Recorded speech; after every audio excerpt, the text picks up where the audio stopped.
Welcome to kathysride.com, your pit stop for the conservative mind, heart, and soul. Let's retool and refuel. From riots, pandemic, shutdowns, worldwide political corruption, globalism, climate change, it seems like the world's going to hell in a basket. Dare I say it? Yeah, it really feels that way. And we're not too sure if we are not living in the end times. It sure as hell feels like it. As most of you know, I am Catholic. It is not what I am, it is who I am. You could no sooner separate Catholicism from me than you could an appendage of my body, because it is who I am. It's a part of me, and I'm a part of it. I struggled about doing this show because it touches on something that, well, let's just put it this way. Sometimes we have to have a talk in America and in the church. We have to be honest with ourselves. We have to look ourselves in the mirror and say, hey, maybe this isn't such a great idea. And I'm seeing that here. Tim Enlow is back with us. He's back from the border. He too is a Catholic.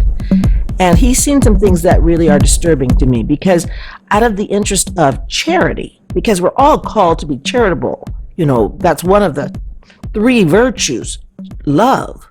And that's the most important virtue. But sometimes you can love somebody to death. And that's, I think, the case here. It's my personal opinion. I'm not speaking on behalf of the church. I'm speaking on behalf of Kathy. Tim discovered so many connections, but the thing that bothers me the most is that what he discovered and how he discovered it, it was very, very telling, because he was trying to be as honest and straightforward as he could. And I think that, and I called the people that he's talking about, people being Catholic charities, find out what was going on. And basically they verified what he said. So what we have here is, these are facts, and they're disturbing to me only because under the guise of being charitable, we're making a foolish mistake. Coming out of the scandals of the last 50 years, do we really need this? If we want to be charitable to the refugees, we should do it in Guatemala, in Venezuela. We should do it at one of the two borders in Mexico. But in no way should we be coordinating with cartel members and the U.S. government. That is beyond. And we're not the only church. It's not just my particular denomination. Other churches are doing it too, but mine is doing it in the biggest way. And I'm really kind of annoyed with it, because they really believe they're doing the charitable thing. But it's sort of like being on a slave ship and being the cook, basically. So listen to Tim Enlow's story, and I'll show you a few tidbits of his footage. It is sad to me, because I really think that many people's hearts are in the right place. But how can you work side by side with MS-13 people and say you're doing God's work? I don't understand how that works.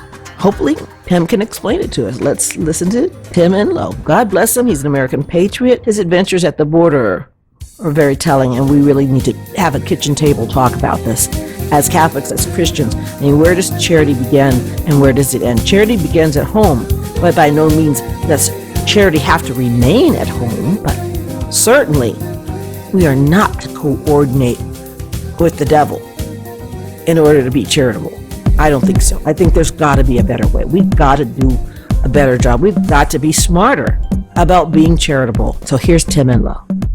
Anyways, tell me about your trip. I've watched the videos. They've been really good, really well done. It must be disheartening for you to go down there and see that all the time. You know what I mean? Is. I was really hoping that things had gotten better since we were down there, or that things had slowed down. Mm-hmm. And it was the exact opposite. We arrived there Tuesday night. And then Wednesday morning, we proceeded to the COVID testing site in downtown McAllen, or what used to be the COVID testing site. Mm-hmm. And the tents were gone. Like, everything was gone. And I'm like, well, maybe that's a good sign. Maybe either they've moved the operation or things have slowed down so significantly that they didn't need it anymore. And so we said, well, let's check out the Catholic Charity. And as soon as we pull up to the Catholic Charity, there's a huge bus unloading illegal aliens. There's Well, explain to the audience who have maybe not seen our previous show why you went to Catholic Charities. Right. So in our last few trips in April and May of this year, what we would see, the pipeline that we would see is the Border Patrol would bring the illegal aliens from the Border Patrol detention facility to the COVID testing site in downtown McAllen on US Highway 83 and 15th Street. Mm-hmm. They would drop them there, wash their hands of the illegals. The illegals at that point are free, and they would be COVID tested. And then once they're COVID tested, the Catholic Charities RGV would send personnel to the COVID testing site to bring the illegals down to their center, mm-hmm. where they would process them as far as giving them clothes, food, and getting them airplane tickets, lodging, and then transporting them either walking them to the Greyhound bus station across the street for those staying in Texas, or transporting them to the McAllen International Airport for those illegals who want to fly to other states. So are you saying that there's someone inside of the Catholic Charities who is actually giving them tickets to get on planes, or how does that work? Well, it has to be, and so they admitted. So the Catholic Charities RGV admitted to us that they're mm-hmm. getting them the plane tickets. The only thing they dispute is that the plane tickets are paid for by the government or by Catholic Charities RGV. They tried to tell us that no, it's their family members who send money for us to purchase them the plane tickets. Mm-hmm. But when we're looking at the numbers that they're processing, mm-hmm. thousands of illegals, first of all, if their families had that kind of money back home in Central America, they probably wouldn't be making a dangerous journey on foot to America to begin with, right? That's a good point. Right. So, and we know, like I said, during our research, we saw that the Catholic Bishops of USA, the Catholic Bishops Council USA, mm-hmm. gets millions of dollars for migrant/refugee resettlement from the U.S. government. We also know the government, from the government through the church. Yes, grant programs to the U.S. Bishops Council. Absolutely, that's public. That's publicly available information that you can look up online. Mm-hmm. And we also know that before this huge surge started, right after Biden got to office, that there were Sister Norma Pimentel, who heads the Catholic Charities RGV in the Rio Grande Valley. She and 3 other faith leaders went to DC and met in person with Kamala Harris, the vice president. So, wow. Right. And there's pictures available of that meeting online that shows them meeting with Kamala Harris. Okay. So there's no doubt in our mind, this is orchestrated from the very top of our government. Mm-hmm. And, and again, I want to stress to those who haven't watched our previous podcast that this is by no means limited to Catholic Charities.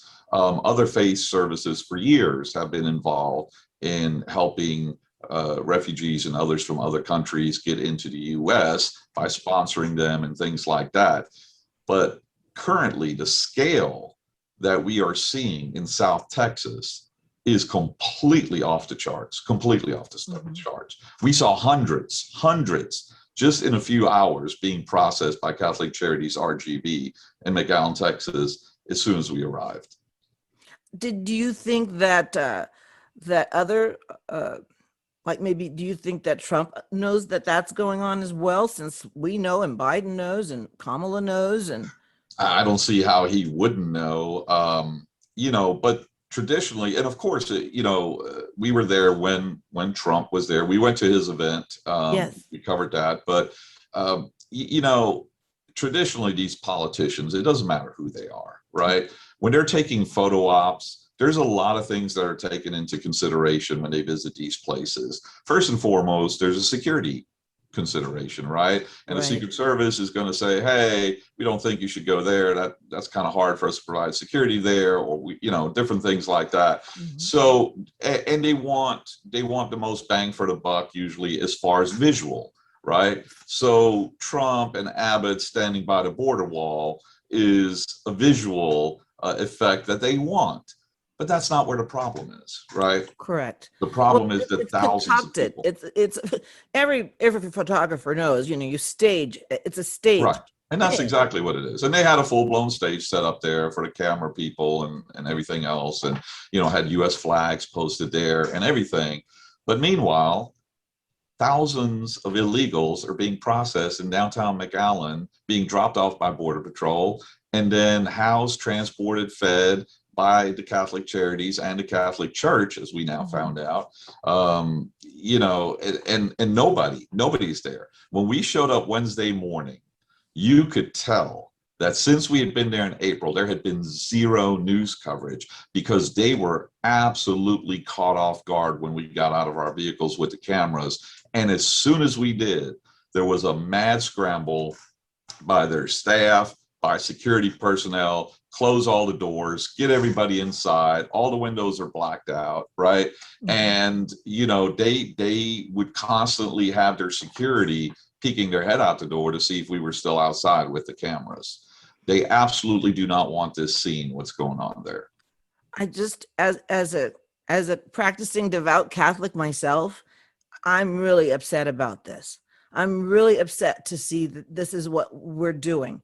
I spoke to one of my priest friends that I grew up with, and he was very distressed too, because he knows Sister Norma, and he knows these people. And I said, do you know what happens to these children when they leave? And when I told him, he was crying. He goes, what do we do, Kathy? What do we do with the children? Right. I said, well, we can't be a part of it. We can't be a part of this. Right. It's very disheartening. And, so in full transparency, last time we were down there, we shot a video of them stuffing those little kids into the hatch area of one of the vehicles, right? We stopped the vehicle, said, you can't do this. This is unsafe. So just to show you what's going on and how much worse it's got, since we were there, they have now either bought or leased a huge 2-story building across the street from Catholic Charities RGV, and they now are processing people in both buildings, right? So the operation has expanded. And on that 2-story building, they had about 3 unmarked vans there, and they have signs in there. They try to make this look so legitimate. Mm-hmm. Disaster relief disaster relief vehicle is what the signs that they put on the back window. And all the staff personnel have T-shirts from a local ambulance company that says disaster relief team. Wow. Yeah, it's absolutely, I took pictures of everything, videos of everything. It's absolutely incredible. Well, I'm glad that you are doing it, because we need to know. I think that Catholics in the pews need to know, because we are the ones. That's the thing. I am begging our bishops to acknowledge this. I've worked for pro-life for years. I've always done every march, everything. I have friends who are a lot more involved, but whenever we have someone come to our church to speak about pro-life and we're excited, like it's Respect Life Day or something, they always go back to the immigrants. I'm like, what does that have to do with stopping abortion? I want to stop abortion. Well, don't forget about the immigrants. What you mean is illegal immigrants. And I want to talk about stopping abortion. Well, all lives are important. Right. Now, you know what I mean? No, I agree. And I'm not the only one who's a pro-lifer who's tired of them commingling the issues. Right.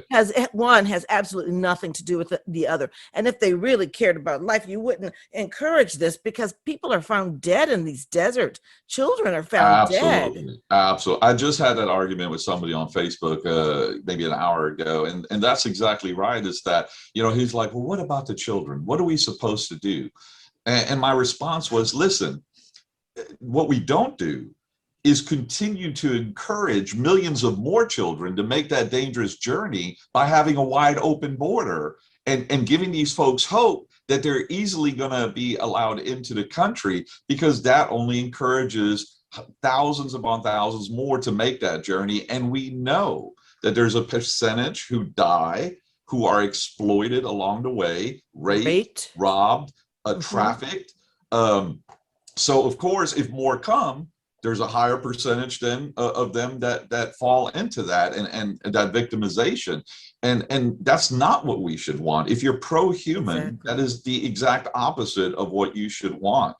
And, you know, so I don't know if you saw the video with the buses going to Our Lady of Guadalupe Church, where about 80 illegal aliens got dropped off, and the priest was there, and he met them all at the door and shook everybody's hand, and he saw us filming.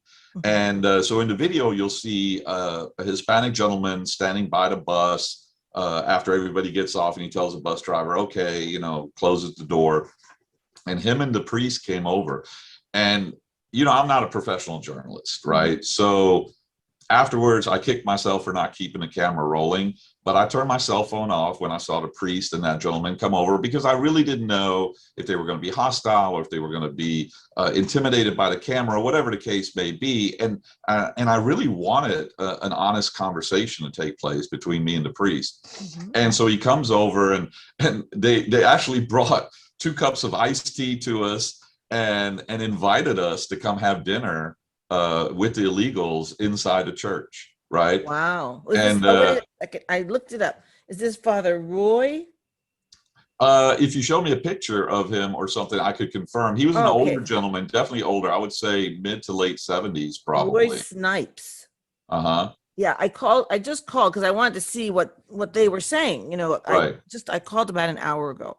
Okay. And the secretary, I didn't get her name, but she was very nice, and she said that oh well, yeah, well they do come and we feed them dinner and they sleep in the students the classrooms, and then we give them breakfast, and you know, and then she goes, and then they leave.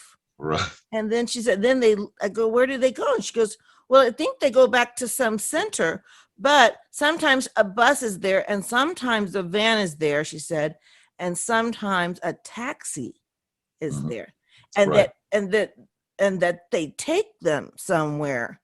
Right. Now, do you know any more about that? Because that's all she said. So here's the way the process works, right? Okay. So they come to Catholic Center RGV in downtown McAllen, but that center is limited on the capacity of people that they can hold. As it is, they already have like row after row of people sleeping on the floors there, right? So they need additional places where they can send them. And so Our Lady of the Guadalupe Church agrees to take them in until the Catholic Charity Center, RGV, can get them a plane ticket or a bus ticket.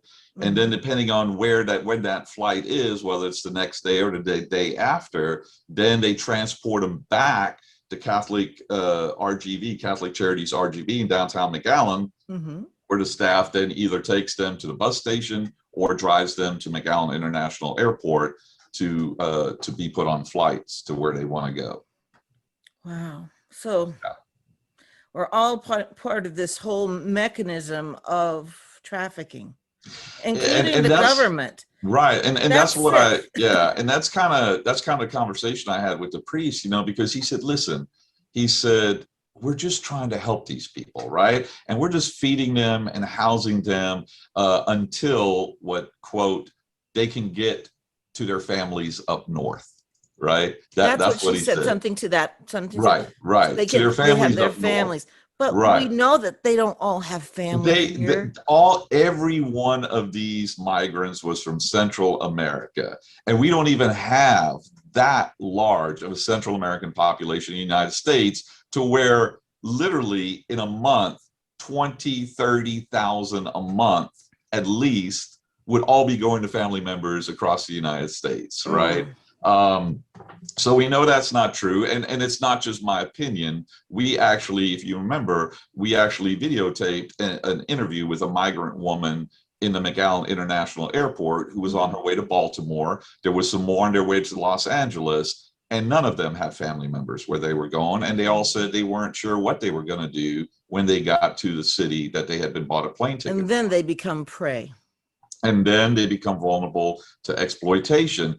And I mentioned these examples to the priest, and then he would just kind of lower his head a little bit. He's like, well, that doesn't sound good. But, you know, I wouldn't know anything about that because, like I said, we just feed them here and provide them a place to stay until they can go further up north. So I really, you know, I can't say for sure what happens, but we were told that they're going to family members up north.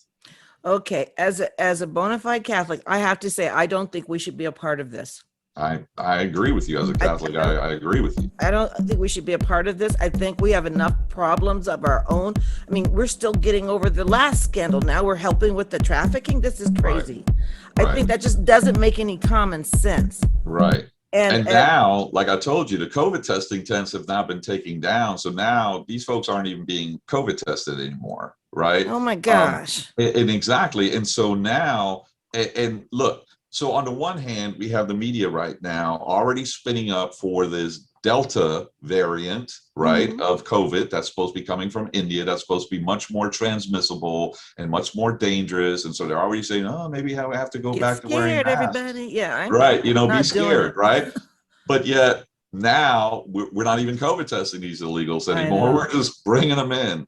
And the interesting part is, you know, before when they would drop them off. It's a good thing Mother Teresa didn't think like this, because she picked up lepers, right, without a mask. Right.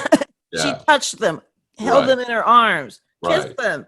Exactly. So that's how you be a Catholic. It's not this. Right. It's not this. And you know, it's funny because, and you know, the whole time I was down there, what I kept going back to is, you know, like the people, the staff at the Catholic Charities RGVs were very indignant with us. They were very upset that we were filming.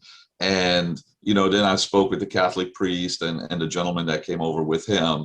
And my thing is, they all saying, oh, there's nothing going on. There's nothing wrong here, right? There's nothing wrong about what we're doing. Well, if there's nothing wrong in what you're doing, why are you hiding it so much? You know, like Kathy, when that bus that went to Our Lady of the Guadalupe Church, they refused to load that bus as long as we were in front of Catholic Charities RGV. We had to go a block down the street and hide our vehicle. And even then, they sent a security guard an entire block down the street to look if she could see our vehicle. And when she saw it, she immediately got on the phone and called them, and they still wouldn't load the bus. So then we had to reposition a second time, go across US Highway 83 into a bank parking lot and hide there and wait for them. And then it was about 30 minutes later that they finally felt safe to load that bus to drive it over to the church, right? Wow. And like I said, why black out all the windows? Why have all this fake ambulance service, disaster response team, which is all fake, right? That's not good. That's not only that, because I go through this training through my church every 3 years because I'm in ministry, and every 3 years. So we watch for anything that's inappropriate. We're supposed to report it directly to the police or CPS, not hierarchy. That's what we're trained to do. And you can't even teach a CCD class anymore without leaving the doors open and the windows open, because of they want, you know, transparency, everything to be out in the open, so there's nothing suspect. Right. Because of what happened with the scandals, we all have to be pretty much see-through. Exactly. And so now this infuriates me. And we have reports, like we discussed last time, of some of these migrant women saying that, you know, the sister had taken their cell phones away, right? And claiming that they don't work in the United States, and then, oh, we're sure your family will buy you another one down the road, right? So why are you taking their cell phones, right? It's not your property. It doesn't matter if it works in the US or not. There is no reason for you to take that cell phone if everything you're doing is above board, right? This is not about charity at this point. I think that's what they're thinking that they're doing. I think that's what maybe some of them genuinely are, just trying to be as charitable as possible. But sometimes charity creates a problem. Oh, absolutely. And you might have the best intentions, but you got to use your noggin at some point and say, hey, wait a minute. what happens to all of these people? At some point, you're complicit in whatever happens to them because you were a part of the system that put them there. And like when you mentioned transparency, there is zero oversight of this program of them moving thousands upon thousands of illegals. There is zero oversight. So that right there opens the door for all kinds of things. And one of the things we saw, and that's what I was going to mention. So when we first pulled up and we saw the buses and we saw them unloading the illegals, and we realized now that they were operating 2 buildings instead of just one, like in April. We focused on the bigger building first, and there was about 3 to 4 unmarked vans sitting out there. And one of the things we noticed that there was car seats now in those vans. And we thought, well, at least they're not stuffing them into the hatch area anymore, and at least they put car seats in these vans. But no sooner did I have that thought, and I see a group of women and their small babies come out of the front of Catholic Charities RGB, and a taxi driver meets them, walks them over to a van, a yellow taxi van, and starts stuffing them in again, and no car seat. And again, we went running over there and said, and I've got this on camera on one of the videos. I'm like, hey, you cannot do this. This is against state law. You cannot put 2-year-olds and 3-year-olds just loose into this van without any car seats. And they didn't care. He just jumped in, backed out, and off he went with that If car. you or I did any of these things, like drag our kids across the wilderness and had all of this happen to them, we would be in jail. Our children would be taken away from us because of child endangerment. Right. And so it's funny because as that happened, we were incensed. And then about 5 minutes later, we saw a McAllen police officer drive by, and we flagged him down. And we said, hey, what is going on? We were here in April. You guys responded when we stopped the vehicle that had no car seats in it with all these illegal kids in there, right? And they were stuffing them to the hatch area. So it's happening. But yet we just saw it happen again 5 minutes ago. And his partner pulls up and gets indignant with us and says, well, actually, I came here because we got a report that you're blocking vehicle traffic. Whoa. And I got upset, and I raised my voice. I said, I'm blocking vehicle traffic. I'm blocking vehicle traffic. And so I got really upset. He's like, why are you raising your voice, sir? Oh my gosh. Yeah, it was really. They may as well have got you for jaywalking while they were. Yeah, exactly. Right. And I'm going, wow, we've got all this going on. And then you're talking to me about blocking vehicle traffic. It's just. It's insane. First of all, we did. It's the insanity of the times. It really is. Think about it. Hunter Biden, he's on camera smoking, crack or whatever that was in that pipe. Yeah. Prostitution, all sorts of illegal stuff on camera. Throws a gun in a garbage. All sorts of things like that. Nothing happens to him. Nothing. No charges. No anything. Right. Like Teflon. If you're a Democrat, you're Teflon. Just nothing. No, they're there. It's okay. It's all okay. Right. But if somebody else did that, we'd probably have already done our time in prison and gotten out by now. Well, I mean, look, right now, I think we're up to around 450, 460 Americans that the FBI is currently trying to prosecute for walking into the U.S. Capitol in Washington, D.C. Right? That's not fair. They were not armed. So how can they call it really? I'm just going to go there. How can they call it an insurrection unless they were like coming in there like with guns a blast and we're taking over the country? They had no intent. You could tell by looking at them. They weren't the type that could take over a country if they wanted to. Yeah. So I don't know if you do you remember the guy with the horns? Yes, I remember. Shaman, right? Yeah. So I spoke with him. You did? Oh yeah, just a few days afterwards, I spoke with him. I had to do a background investigation on him because he was going to come on a show, and the producer didn't want to make sure, hey, what's this guy? What's. And I'm telling you, Kathy, this guy, he needs help. I mean, I thought he wasn't right in the head. He needs help. This guy, he thinks he's part of, some kind of secret government program where they kidnapped him as a child and injected him with something. And, I used to have a neighbor like that growing up. Yeah. And he really had no concept. He was laughing the whole time I was talking to him. He was laughing and giggling. And I said to him at the time, I said, listen, you realize that there's a really good chance the next few days the federal government is probably going to be contacting you, and you're probably looking at possibly federal charges, right? Right. And he's like, hey, dude, I'm having a time of my life, man. I don't care. I'm a good human being. I'm just having a good time.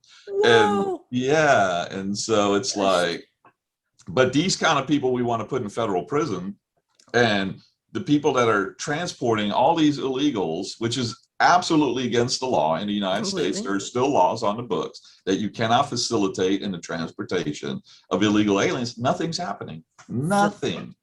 And do you think it's it's by disheartening. design? I think it's by design. Oh, I think they don't absolutely. care how many people die. I don't think No, the people who have planned and designed this whole process, I don't think they really care about those people. Like they didn't really care about the kids in cages whole no. story. They really didn't care And at this because if they point, did, one of the frustrating things for me was, I interviewed a whistleblower, and I can't really go into details about the person, but obviously from Border Patrol, mhm. and been there almost a decade, and the numbers that he's providing are absolutely disturbing. So he stated up to now, they've stopped over in the Rio Grande sector. This is just Rio Grande sector alone. Mhm. They've had over 1 million apprehensions, okay, in this fiscal year, over 1 million apprehensions, and that they estimate by the end of this fiscal year, which is October, Mhm. that it will be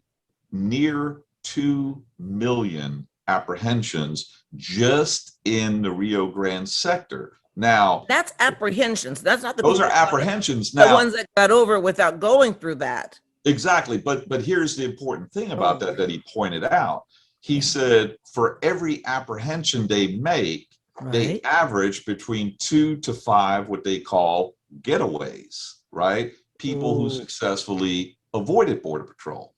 So now imagine what that means. If by October, by the end of the fiscal year in the Rio Grande sector alone, if they had 2 million apprehensions, and even if we go on a low number and Mhm. say, for every apprehension, there's a minimum 2 getaways, Mhm. well, we're looking at 4 million people that have come in and avoided any kind of authority, any kind of checks, any kind of anything, Many with just in the criminal Rio records. Grande sector. Yeah, I read the article that you posted.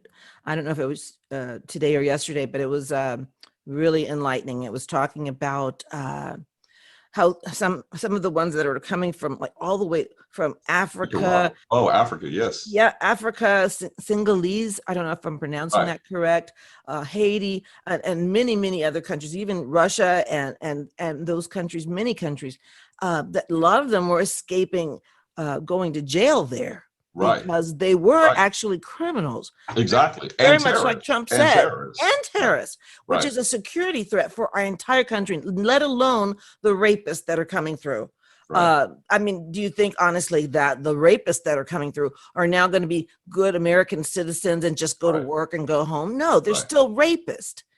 That's Well, the thing. and again, in the Del Rio sector and Rio Grande sectors, they reported since January, I think around 1,800 plus previously convicted sex offenders that they caught coming back across. 1,800. Now, for them to know that the person is a previously convicted sex offender, that means they offended here in the U.S., left the U.S., and then Oh. trying to come back across, right? Because they have the Border Patrol agent that I spoke with, the whistleblower, told me they have no way of checking these illegals' criminal records in their home countries. They have zero databases or anything to do that with. All they Mhm. can go off is what their record has been if they've ever been to the U.S. before illegally, right?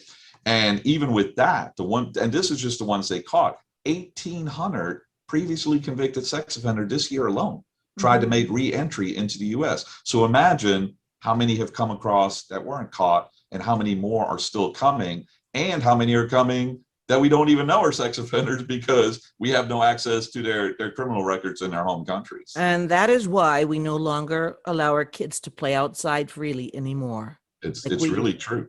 It's really true. That is why.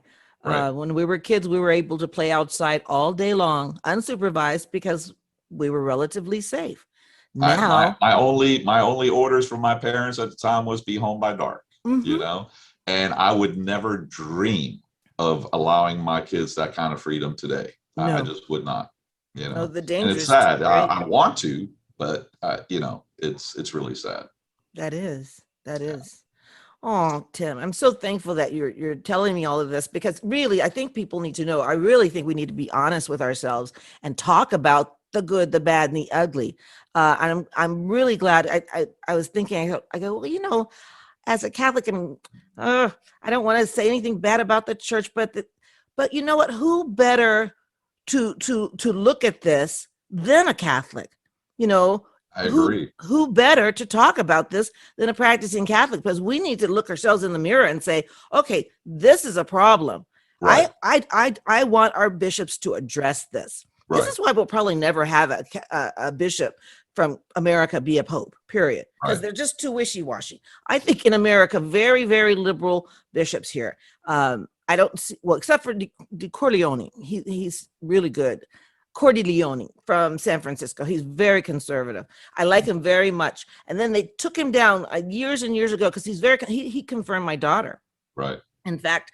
But yeah, because he will not acquiesce to the sinful nature of the Democratic Party and what they're trying to force the Right. church to do. And I'm Right. really proud of him for that. Yeah. And I think we need more bishops like that, like Cardinal I agree with Sarah that in Africa. 100%. Yeah. Yeah, And you know, let's look at, and I agree with you with your assessment that it's important for Catholics to speak out, and that doesn't make you a bad Catholic by any means. In no, fact, it makes you a good Catholic, in my opinion, right? thank you. Because here's the thing, right?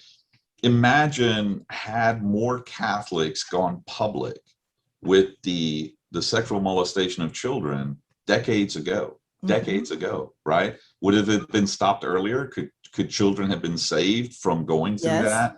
But it was this hush hush. We don't want to air our dirty laundry.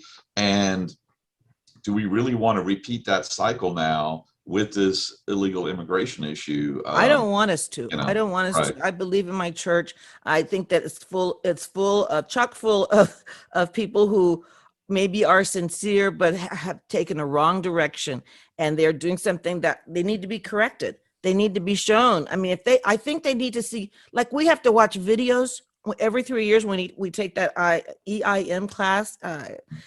We have to watch videos and listen to victims of child abuse. We have to right. listen to their stories and what happened to them after they grew up and how it changed their lives and how pain. It is very uncomfortable. Oh, It's I can very only imagine. Right. heartbreaking to Yeah. watch. But we watch that every 3 years. Every priest has to. Every nun has to. Every Catholic in ministry has to. We have to do that because we have to be reminded that we are to be on guard for Right. errors in the church. We have to be on Right. guard for when something is going wrong. We're supposed to say something about it. And that's a very good point. And I think that humans should do that as a general rule, right? Yes. If you see wrong, say something, right? Or Yes. do something. Especially Don't when just turn a someone's blind eye. vulnerable and Right. they can't help themselves, and someone Right.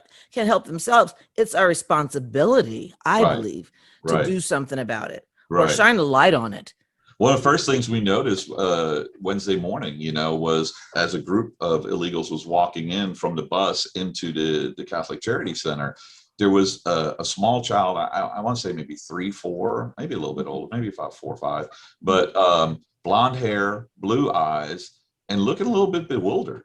And we immediately asked the staff member that was walking, like, "Hey, can you tell us which one of these adults this child is with? Because one, he doesn't look like all the other kids, and two, he doesn't seem like nobody was holding his hand. He was just kind of walking in between the line, and they would not speak to us and just ushered him in real quick and close that door with the black paper over it, and we're like, what is going on here? Like, this is just incredible, like just Oh incredible.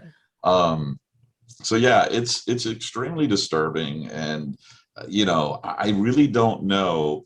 I think it's so ironic that the FBI is running around the country doing these things in all these cities where they try to break up these prostitution rings of women that have been sexually exploited or trafficked. That's a big thing that the FBI has been doing for about the last 10 years now, right?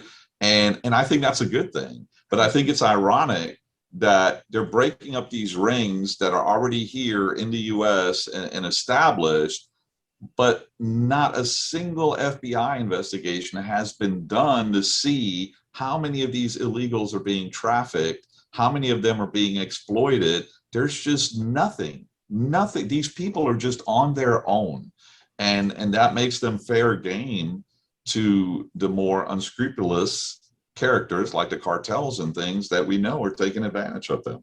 But I mean, is it just my feeling, or it feels like, I'm just going to go out there, it feels like our government's cooperating with the cartel.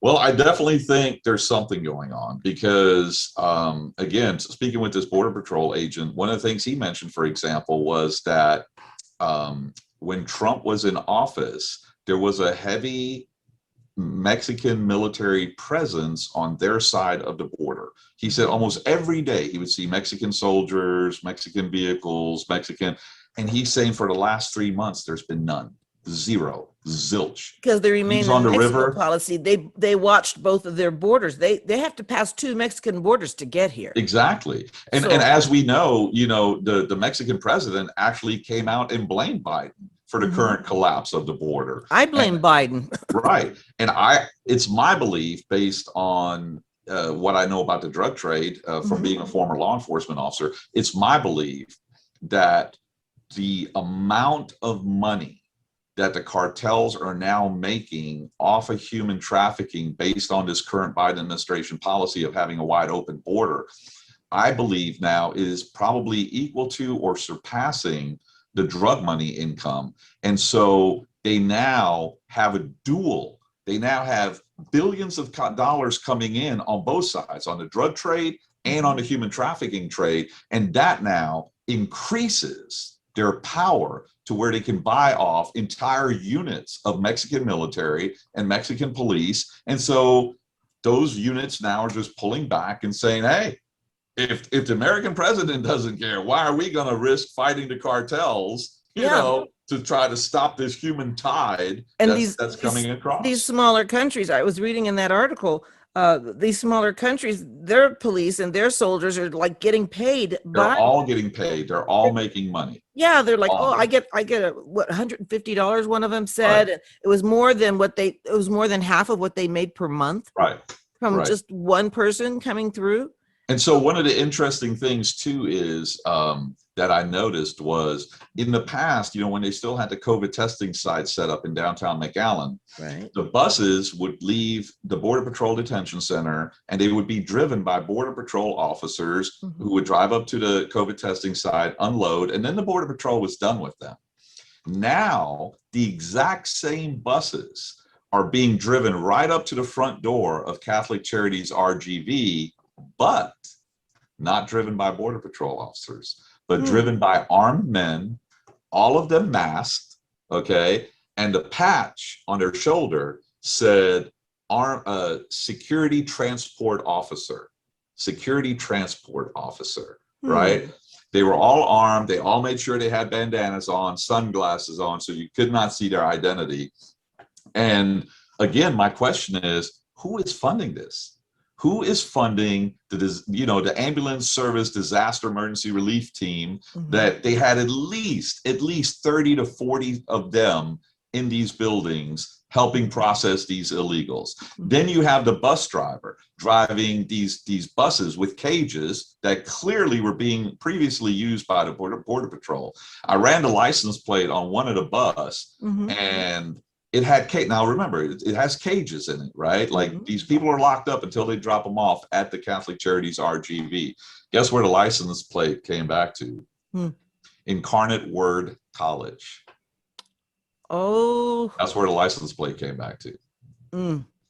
So again, but where is all this money coming from, right? To feed, house, transport, buy plane tickets, pay to, security transport officers, pay to emergency disaster relief team personnel. It's just incredible. It's incredible. It has to be government money. There's not enough money. I mean, I know the Catholic Church has money, but believe me, the daily cost of operating an operation this size is well over $150,000, $200,000 a day, based on the number of people that they're processing. I think a lot of people are making money, and it's Oh, probably people absolutely. we know even. I mean, Right. that's the thing. That's why so many heads don't roll when Democrats do Right. things, because Right. they know too much about each other. I mean, Right. for instance, even ABC News held on to that Epstein story for 3 years. Yes, 3 years, exactly. because they were fearful that the connection to the Clintons might hurt Hillary's chances Right. of getting the White House. Exactly. And so Right. they held on to the story. Meanwhile, for 3 years, those girls were being raped on Right. Epstein Island for 3 years, because Right. that didn't mean anything to them. What Right. meant something to them was the power. And Right. Exactly. Sure. that was what it was about. And you Oh, see, and like you said, we know that these politicians down there are in cahoots because four of the counties now, four of the Democrat-run counties in the Rio Grande Valley, all pulled out of Governor Abbott's disaster declaration. So they are no oh. longer. They said they will not cooperate with law enforcement. They will not put any of these illegal aliens in their jails. Because Governor Abbott had come out and said, he sent all the DPS troopers down there with an edict that if they trespass on private ranch land and damage property while they're on these ranchers' land, then they should be arrested for criminal trespass and given a minimum sentence of 6 months, right? And as Mhm. soon as he did that, four of the Democrat-run counties in the Rio Grande Valley immediately pulled out and said, "We will not be a part of this. You will not. We will not open our jails to this." And we won't cooperate in this emergency declaration. So, and those are all heavily Democrat controlled areas. Well, I want to go back to those tents. Hmm. Um, they just disappeared. I think because they got the pictures of them. I think they had to find another, not as obvious, because big white tents were kind of obvious. Right, right, right. I think they wish Well, they were camouflaged now. I spoke to a number of people down there, Uh-huh. and all of them have not seen another site being put up anywhere. Now, I did not. I did not follow. So we were only there for basically 2.5 days, is what we were down there for this time. Mhm. But to confirm that or your suspicion, what we're going to need to do is then follow those buses from the Donna Detention Center to see if they make any stops prior to Catholic Charities RGV. We know they're going to Catholic Charities RGV because we Mhm. saw them there, but we haven't followed them from the Donna detention facility to see if they make any stops in between. But my guess is they're not. My Mhm. guess is the COVID is no longer an issue as far as they're concerned. And so now it's more just because it was holding up the process again, Mhm. right? It's slowing down the pipeline. And they're trying to move this pipeline absolutely as quickly as possible. Like I said, within 15 minutes of us showing up on Wednesday morning, two major buses, two vans, and a taxi cab, Mhm. all transporting illegals, right? So that right there is about 250, 300 illegals just in 15 minutes, which shows you the enormity. And when you're standing outside Catholic Charities RGV, Mhm. that building runs along 15th Street for almost 60, 70 yards, right? Like it's a huge building. And you can hear the people from the front door all the way to the end of the street. Like anywhere along that Oh. building, when you put your ear up there, you can Mhm. hear them all speaking, yelling, laughing in Spanish. And so the amount of people that are in those buildings, it's in the hundreds upon hundreds That in can't each be building. healthy.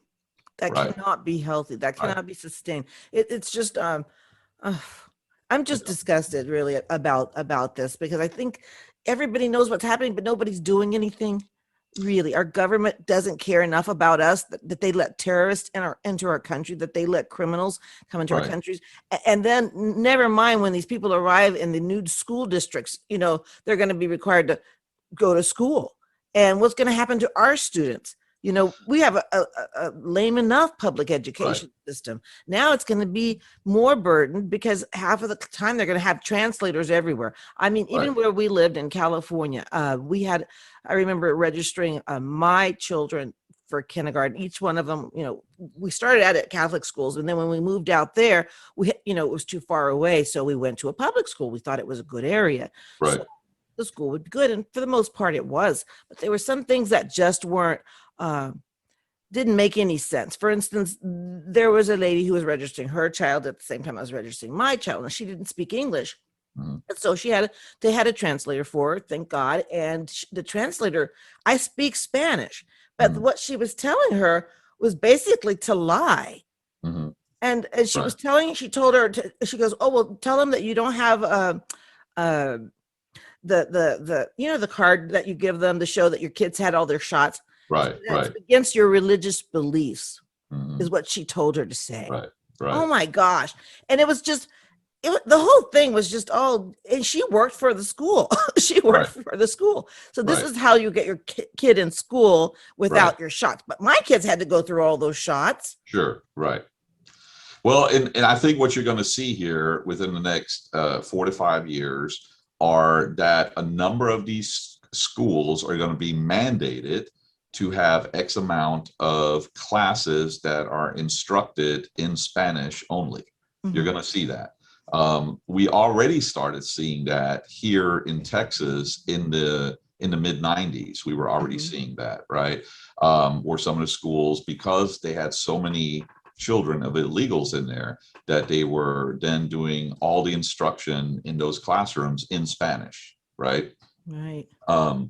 And you'll see a lot more of that. And and again, we can debate the fairness of that because So to much me, unfairness. They didn't in California, the illegals didn't have to pay for the school bus. We had to right, pay for the school bus. Things right, like that. That right. bothered me because I'm Well, there's thinking, always going to be, yeah, some of that. And not only that, now, like I said, the Border Patrol has stated that, this year alone, they've contacted people from 140 different countries, right? That they've come into contact with 140 different countries. And like you said, there's people now coming from Ghana, from Congo, from India, from everywhere else. I guarantee you, they won't get any special considerations as far as what language is being instructed in the school because they don't have the numbers, right? But because there's such a large Hispanic population, right, they have more power. And so they can sit there and make enough noise to demand that the teachers instruct their kids in school in Spanish, right? But all the other countries won't get that same consideration. And I think that's somewhat unfair as well, right? Like if we're yeah, going to do that, then, we should have somebody who speaks Sanguinese or right. whatever. I mean, if you want to be fair about things, right? Because Yeah. how is it fair to just leave those children behind and not give them the same opportunities, right? And that's why this whole system is so flawed because nobody's thinking about these things, right? It's all like, yeah, let's just get them in, get them in, get them in, right? Right. But nobody's thinking about the consequences down the And road. they're thinking, oh, what they're accusing conservatives of, oh, you just don't want to turn this country brown. Right. Brown. I'm brown. I'm black, brown. Yeah. Yeah. I'm Yeah. not afraid of a little color. Yeah. So, Yeah. Exactly. Yeah. so no, so Right. it has nothing to do with that. It has to Yeah. do with fairness. And to Right. me, part of it is our birthright. I Yeah. think that our birthrights, our children's birthrights, the fact that our families, all of our families, have worked hard to build this country into something we could Right. be proud of and sacrificed and fought in wars for freedom, for our Right. freedom. Right. And now you don't have to do anything for your freedom. Guess what? When you get your freedom for free, you don't appreciate it. I know that's a very good point. And one of the other things that I have been bringing up lately in discussions is, because when you talk to a liberal, they're always like, "Oh, you're racist if you're against immigration or this or that," and they're like, "Your father was an immigrant, or all came from immigrants, right?" And my response to that is, yes, you're absolutely right. That is absolutely true. Okay, but let me ask you one question. Last summer, this is what I usually ask the liberals. Last summer, did you get a notification from the city that you live in that you had to ration your water supply, that you could only water your lawn on certain days? They're like, well, yeah. I'm like, why do you think that is? Because there's limited amount of water. Oh, eureka. Imagine that, right? Mm-hmm.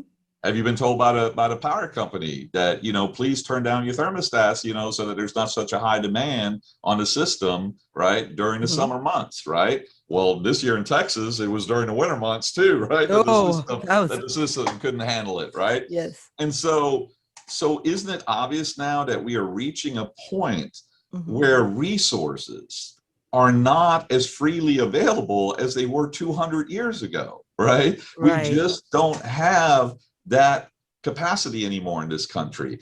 And to sit there and irresponsibly just take in millions upon millions per year that of poor who are going to add to those and stretch those resources even thinner, right? How is that sustainable for the next 20, 30, 40 years? Right? It is. I mean, we'll pay a heavy price. We're going to pay a very heavy price, right? And people don't understand that. So, you know, the answer to me, and like I said, this has nothing to do with racism. The answer is just not, we just cannot empty out every poor country in the world and fill up the United States with them. That is just not a long-term solution. Another thing you just brought up, emptying out those countries. The president of El Salvador, I forget his name, but he was on TV being interviewed, and he was talking. He made a very valid point. He looked very sad, and I think sincerely he was saying that their workforce has left. Right. All the able-bodied people. Right. Who would normally be producing something. You need to produce something in a country for it to survive. Right. Producers are gone. They're left with old people, you know, and there's no one there to produce anything. Right. Which leaves them ripe for the picking for any country to come and just take them over. And it makes those countries less economically viable for even a longer period, right? And that's something that I've always been an advocate of, is that, you know, when you sit there and you just allow countries to empty out and they all come to the United States, the problem with that is then there's never any impetus for change in those countries, right? Because no pressure is building up for those governments to take care of their people, to treat them correctly, and to observe there's no pressure for that, because the pressure is gone. We always take off the pressure valve by allowing millions of them to come into our country every time things get tough there. And I don't know if that's really, again, a viable long-term strategy for our nation or for any nation. It's not a strategy at all, actually. Right. I think we should finish the wall. This is Kathy's right talking. But I think we should finish the wall, create a funnel so that we can control entry into this country. Yes. There. And then if they're saying, I mean, and I hear this often, well, and I hear it from the left. They're the most racist people of all. Well, who will pick our fruit? Who will pick our oranges? Who? What's her name? Kelly Osbourne said, "Who will clean our toilets?" I remember. Oh, wow. Yeah, that's what she said. She got in big trouble for that. But you think about it. I thought, if we closed and corrected this and closed our borders, at least controlled it. Right. We saw this summer, over the summer of love, we saw a whole bunch of able-bodied people out in the streets burning crap down. Right. They have so much energy. I think we should have them pick the oranges and have them pick the avocados. We've got the resources. We've got able-bodied young people right there. I think they should work off what they destroyed and pay those people back for what every building that they burnt down, every business that they destroyed. They have to pay restitution. I think they should do it with labor. Now, people will say that sounds like slavery. Nah, it's not. If you break a window, you play baseball in the street, you break a window, you can say you're sorry, but you still gotta pay for the window. Exactly. Right. I just think this would be a way to do it, and we'd solve a whole bunch of problems. Yeah, I agree 100%. You know, and it's a ridiculous argument. Who's going to pick our fruit?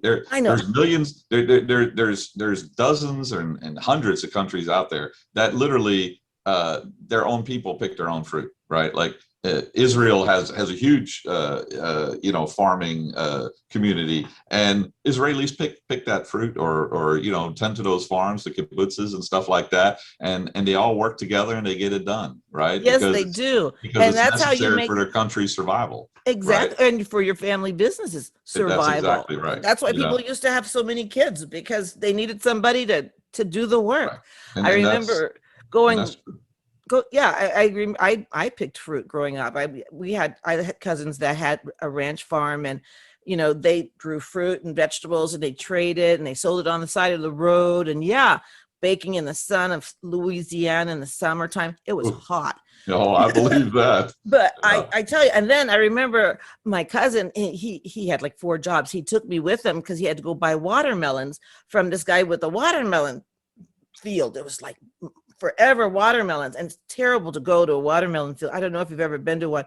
It flies everywhere. Everywhere, yeah. Everywhere. I couldn't get away from them. They were in the truck I was in. They were just, it drove me nuts. I don't know how anybody could work because they burst out in the field. They Yeah, just yeah, burst. yeah. But there was about 20 white dudes out there picking. That's like, Right, I remember thinking to myself, that must be where they get the word redneck from, because right. Yeah, their necks were red from working out in the fields right, all day picking those watermelons. right. And I remember because my cousin Lee gosh, he had like 4 jobs, but he was amazing business wise. He could make a job out of anything. Mhm, And I think that American ingenuity would come back mhm. if out of necessity. Right, Out of necessity. We don't need foreigners to pick anything. right. We could do it. We have enough energy. We have enough people. Absolutely, absolutely, we do. The Robertson guy from Duck Dynasty, he touched on that. The older guy, I forgot his name. He's a Christian man, and he talked about that. He talked about how his father, how they were sharecroppers in Louisiana, Mhm. and they worked side by side with black sharecroppers, white sharecroppers. They all worked side by side, and they all scratched a living from the earth, and they got it done to feed their families and to do things. So the idea that we can only depend on Central American or Mexican migrants to come over here to pick our fruit is just absolutely ridiculous. It's wrong thinking. It's wrong thinking. I think that's where our American ingenuity went, because we Right, have young people now who, want to spend $400 on sneakers and they don't even have a job. right, right, That they need to learn to work. I mean, right, that's what I think we need to make a situation just like that funnel, having us control that situation. If we created a situation where people couldn't be on sustenance for longer than a certain period of time, right, right, like term limits. We should have right. term limits for No, that, and we should have term absolutely. limits for politicians. Right, But I think there should be a limit. I think a handout is okay for a temporary thing, but not to become a lifestyle. right. And And look, other countries, European countries and stuff, they've had temporary worker visa programs in place since the 1960s. Since yes, the 1960s, they've had it. And you're telling me we can't institute a sensible temporary worker visa program where, we control how many come in at a time. They're allowed to work here for a designated period of time to send some money home to their families and things like that. And then they go back. Now they have money in their home country, right? And now somebody else gets a chance to come in and make some money for their family, right? There's a lot of things that are possible, but they're not possible when you have a wide open border where millions are just flooding across and there's no policy at all. And there's I no really reason wonder to. what the end game is for Biden, because I think this can't all be for nothing. I think there's some grander scheme. Well, we And spoke on that a little bit, but again, my opinion is, and somebody just called me like, oh my God, you called them an underclass.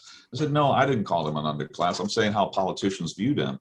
And I do believe that we have a number of politicians in Washington, D.C. on the Democratic side who want to create a permanent underclass that are beholden to the government for handouts and for all their needs, because people who depend on that, right, are easier to rule. Quite frankly, they're easier to rule because all you got to do is either offer them more benefits or threaten to take away their benefits, and then they'll vote any way you want them to vote, right? And that's the sad truth, It's a very sad is truth. I think that's the end game here. People have said votes. I think votes are just a very small part of that, right? Because votes is very temporary. I think that once you create a permanent underclass in a country, voting doesn't even become that big of an issue anymore, because those people are so dependent on the government that the Democrats, they don't have to worry about ever being taken out of power again, because those people are just continue to be grateful to them for allowing them into the country, B, allowing them Right. to stay in the country, and then providing all the benefits to them. I mean, there are states now who are passing laws as we speak to give full welfare, Medicaid, and other benefits to illegal aliens, right? They're trying to, we already know states where they're getting driver's license and all the other forms of ID and things like that. And they're slowly being integrated as normal citizens, but just without the formal citizenship, I think right? you're right. They are trying to create an underclass. And I think they're at war really with the middle class. I That's think exactly what it is. it Right, feels that way because think right, about it. They didn't care that those businesses were dying. They didn't care during the pandemic. They were in their posh apartments and high rises in New York saying, stay home, everybody stay home, exactly. That's while food exactly was right. being delivered to them, by us peons, this is Right. this No, is what they do. And they don't care about the middle class because they've already got no. theirs. Right, right. So developing an underclass, they'll always have someone to serve them. That's So, exactly right.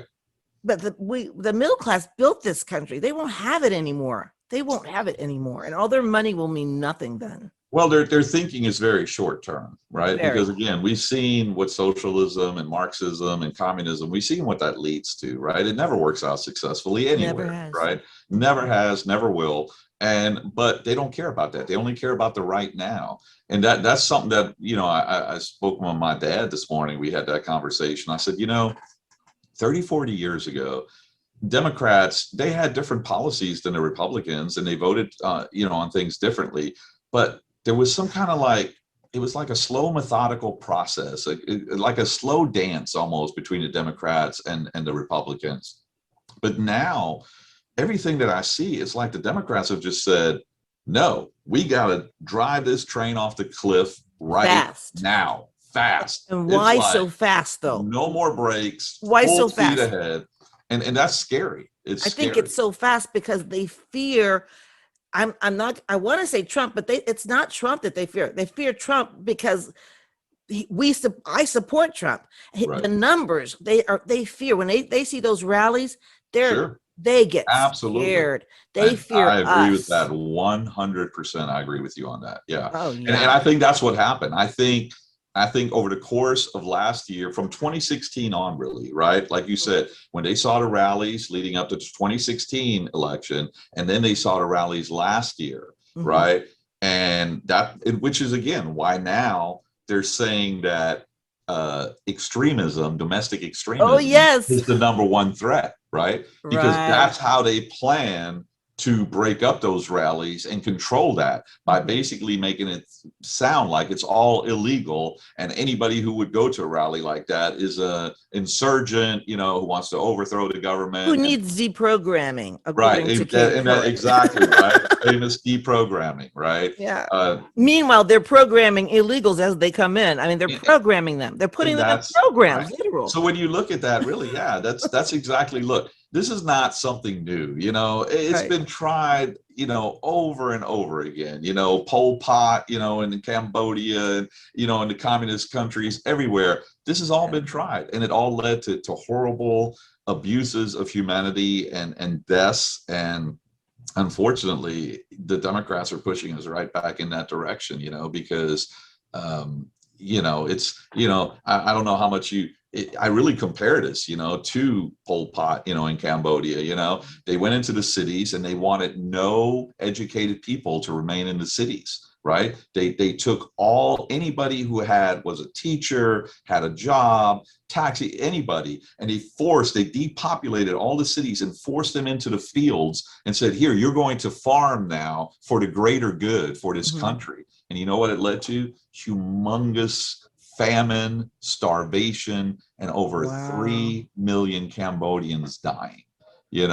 That's what it led to. And it's horrible. But it's that But they same got rid of the outlook. middle class, though. Oh. And they got rid of the middle class, right? They got rid of middle class.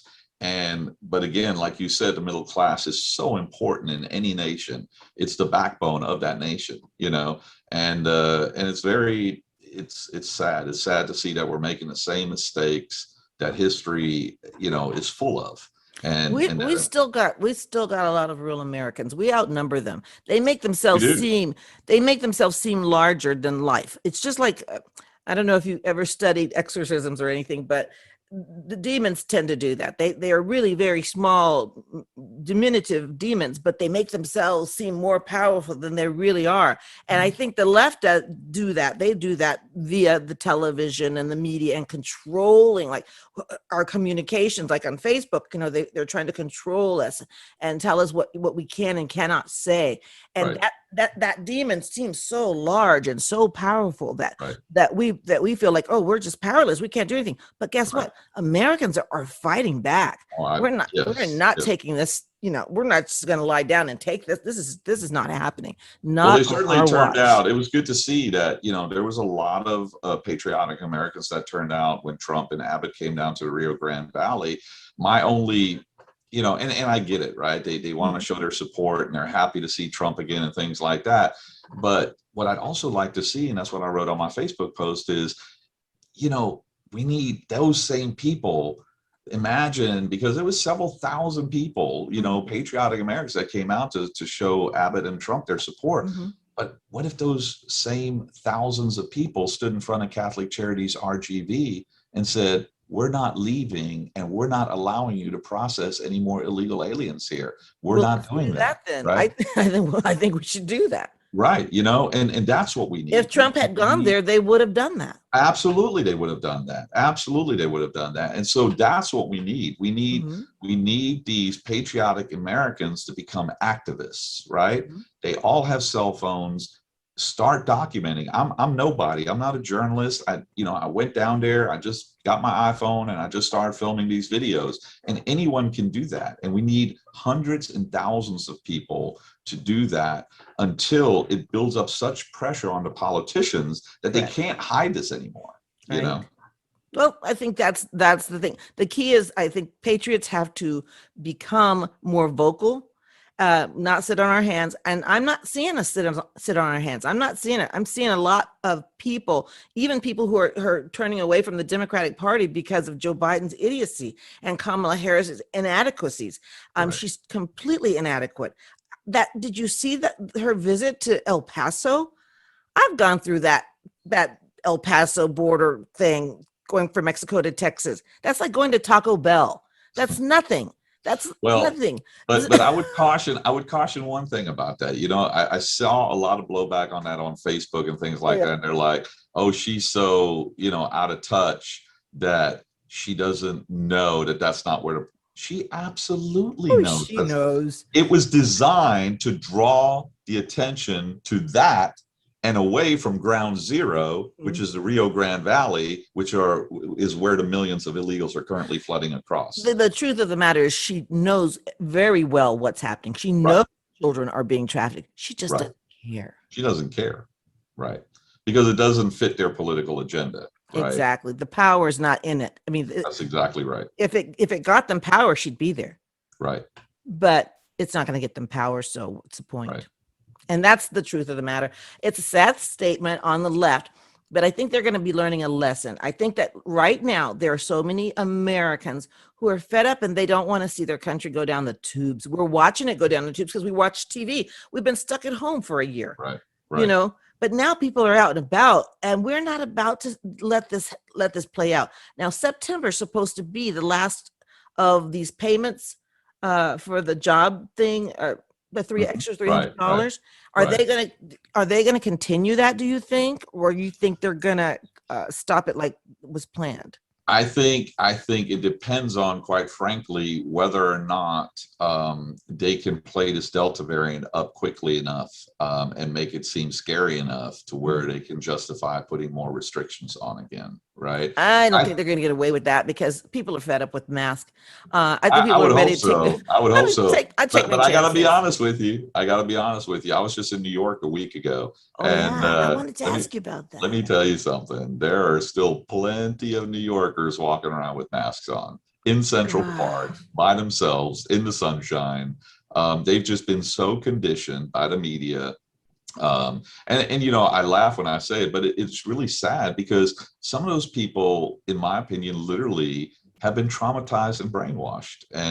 So they are legitimately frightened because all the media coverage in New York was so like, oh my God, more trucks, the hospitals are overflowing, everybody's dying, lock yourself in your apartment. And it was, first of all, it wasn't true. The scale was never that. But second of all, I spoke, one of the persons who worked on a protective detail there with me last week in New York, he's an NYPD officer, right? And he relayed this story where his 10-year-old nephew has autism, right? And so the parents, since the child was born, had taken this child to a lot of therapy and things like that to get the child accustomed to playing with other kids and just becoming more socialized, right? And they said that kid was really doing good, and then COVID hit. And then the schools were telling them how they're going to die if they don't wear their masks, literally told the children they were going to die if they don't wear their masks. And he said, all those years worth of therapy went right out the window because this child now to this day still is deathly afraid to take his mask off. He doesn't want to be around any kids anymore because he feels like they're going to give him COVID. And think about what that's done. Think about damage. The traumatization, to these children and how they're going to grow up and view, health and it's and it's Fauci sad. knew. Fauci knew. Right.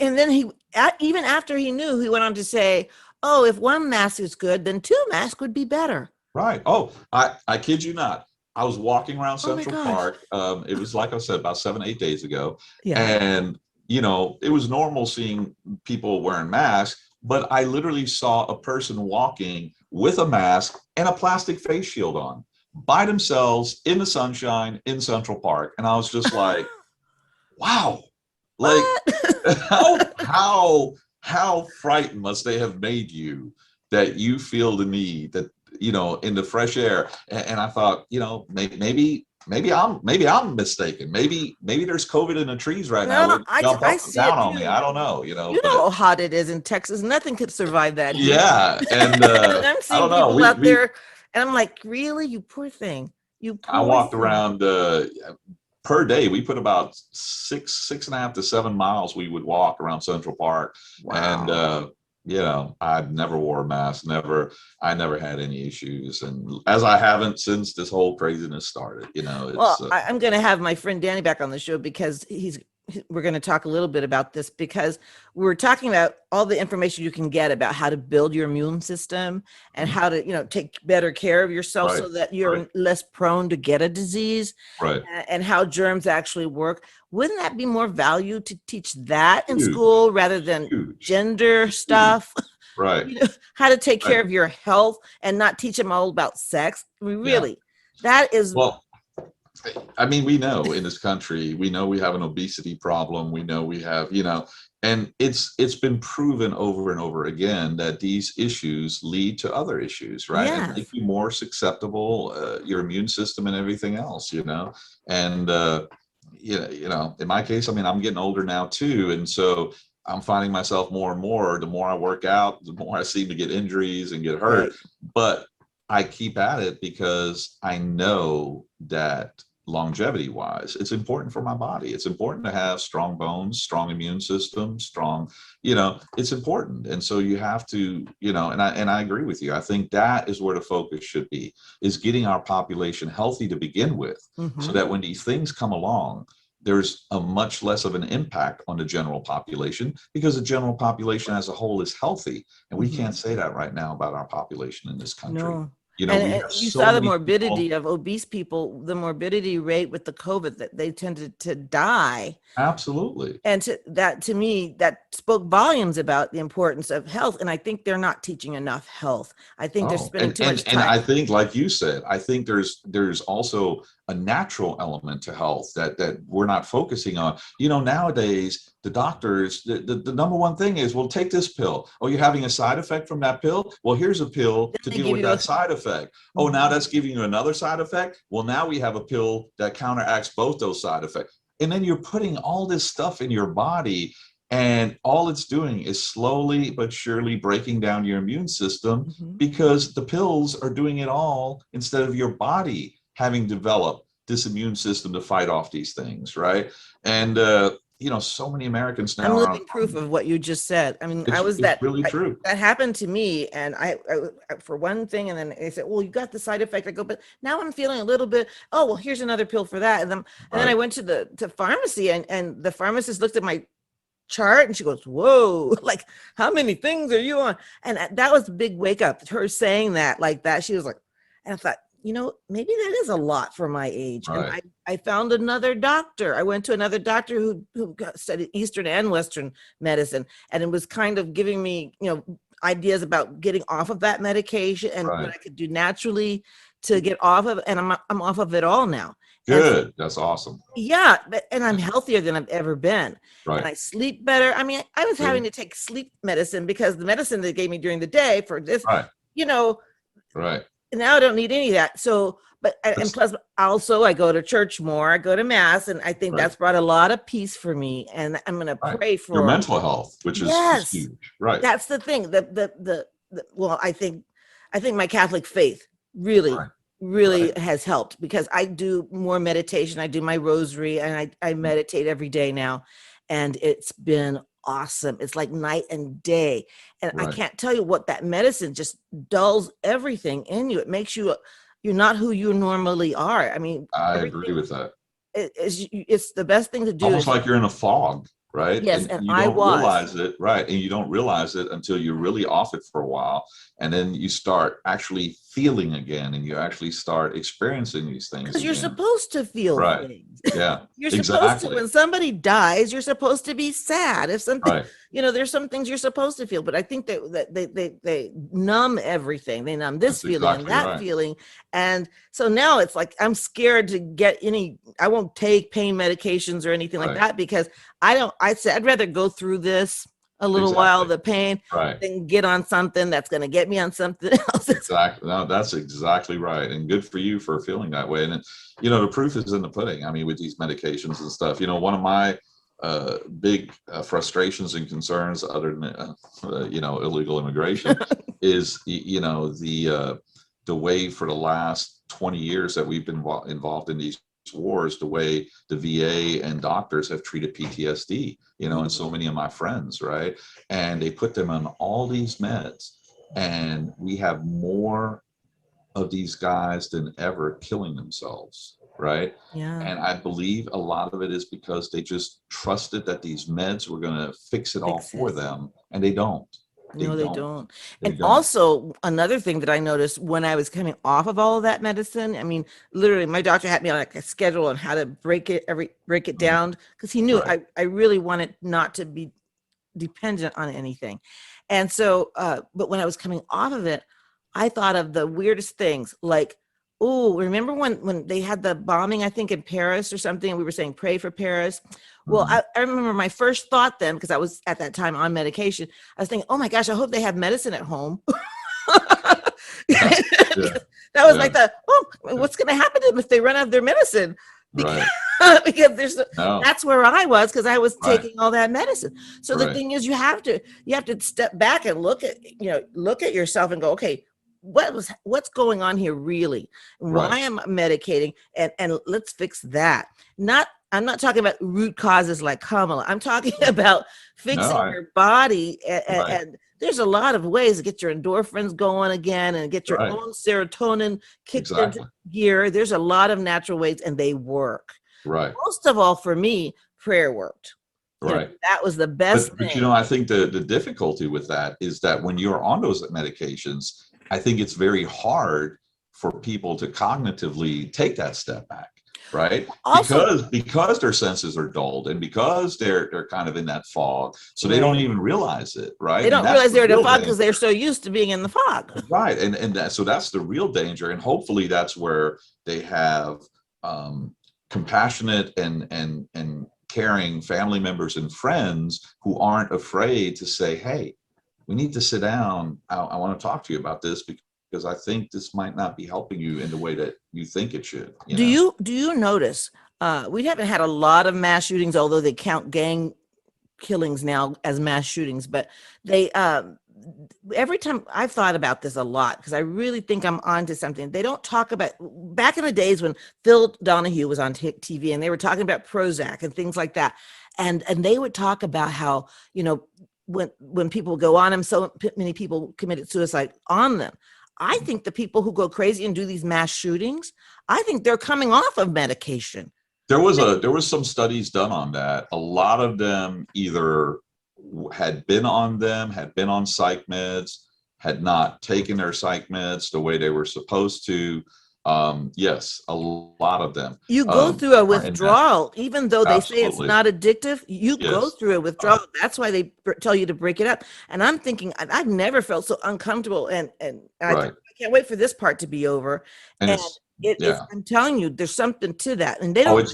it's very common for people then to sink deeper in depression as they're going through that withdrawal. Mhm.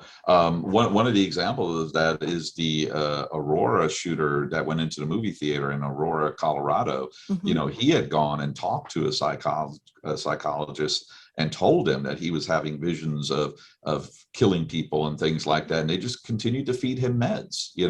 And then he stopped taking those meds for a while because they were making him so loopy.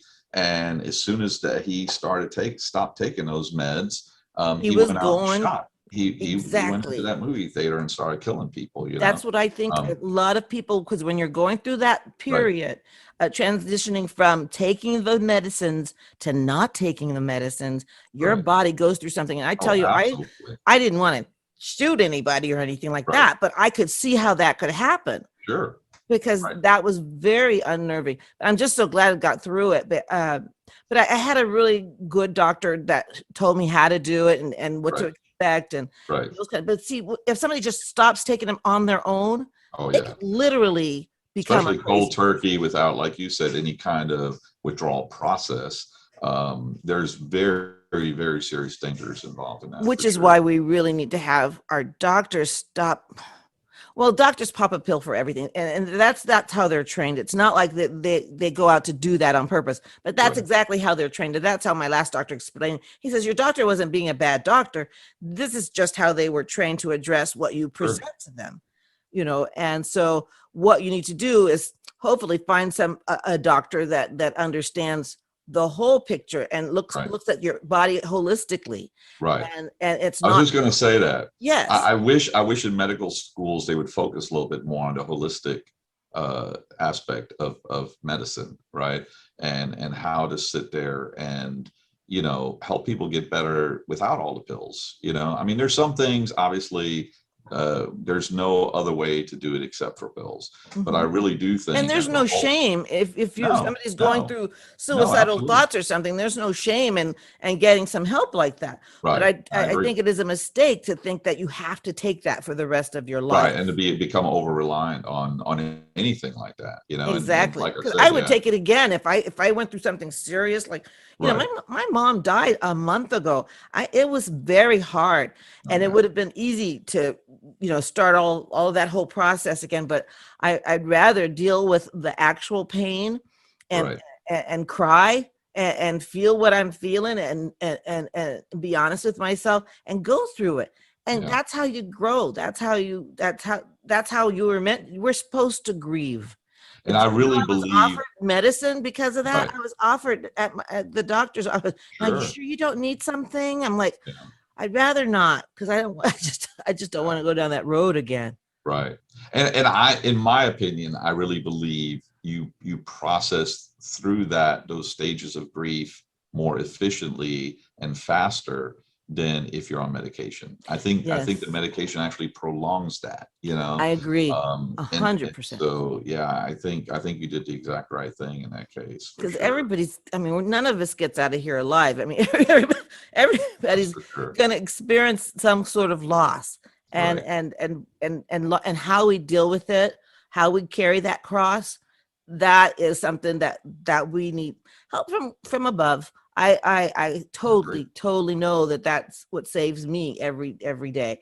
I have a lot of friends who are not Catholic, they're non-denominational, and they all have different styles of praying and stuff. And I used to make fun of them, to myself. Oh gosh, my Baptist friends, they had those long prayers. And then I'm sitting there one day and I'm saying my rosary, and 20 minutes later I go, oh, that was like a long prayer, wasn't it? All right. But yeah, I do. I love my church. But like I said, I'm gonna call a spade when I see it. And that has got to be just like they're teaching us. They're training us to call a spade a spade. When you see something wrong, do something about it. Say something about it. And that's what we're doing here today. Absolutely. So I thank you for being on the show again, Tim. Good You're welcome here always. anytime. You should have your own show and invite me. Like I said, I'm not a professional. I'm not there. I'll leave that to people like you. You guys are great at it. You're definitely great at it. And, but yeah, so maybe down the road when I'm too old, and I need to slow down a little bit on the whole running and gunning thing, then I'll. Oh my gosh. Well, thank God for you. Thank God for you. Well, thank you. Doing that, because we have to know. People need to know. We're not going to get this from mainstream media. We're not going to get this from, well, maybe Epoch News might say something, a little something, right. But we're not getting it. And they're totally dishonest. I don't believe them anymore. They're just totally dishonest. It's hard now. It's hard to trust anybody. And again, that's where my frustration was. Fox News goes down there and they had this golden opportunity. Of course, you set this thing up for Trump and Abbott, and by all means do it. But Fox News is a huge organization. As part of that, they could have also had a news crew cover what was actually going on in downtown McAllen at this charity center, and they just won't do it. They just won't do it. They will. When they see enough of these shows, because things that I talked about on my show last year, they're just now talking about. They're just now getting to it. I'm like, and they're going, and you could have done this. I'm like, yeah, I said that last year.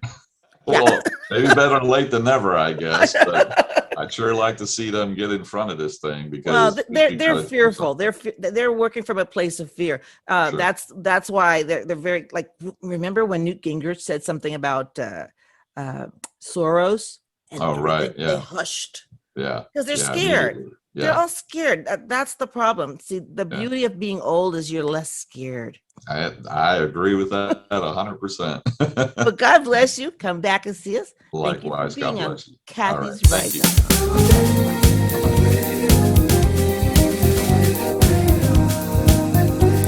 Thank you for listening to Kathy'sRight.com. Make sure you subscribe today. And we'd also like to thank Tim Enlow for being our guest and being a voice from the border of America.